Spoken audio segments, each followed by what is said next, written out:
Little storyteller. A bright sunny day made the backyard shimmer. A blue round pool sat in the middle of the green grass.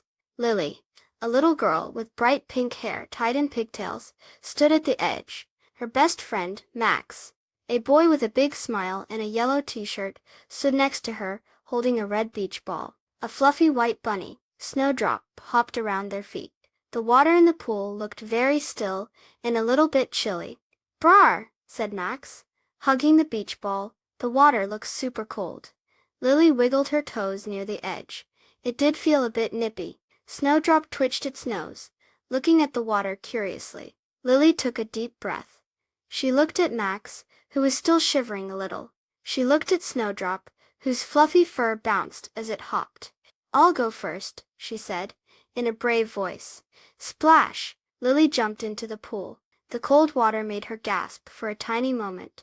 But then, a big smile spread across her face. "It's not so cold once you're in," she called to Max. "It feels bubbly." Little sparkles of water danced around her. Max watched Lily splashing happily. The sun was warm on his arms, and the water didn't look so scary anymore. He carefully stepped into the pool. "Whoa, it is bubbly," he giggled as the cool water tickled his toes. Soon Lily and Max were having a wonderful time, throwing the red beach ball back and forth. Snowdrop watched them, its nose twitching with amusement. The sun shone, the water sparkled, and their laughter filled the air. Being brave enough to try something new can lead to lots of fun. Please subscribe. Thank you.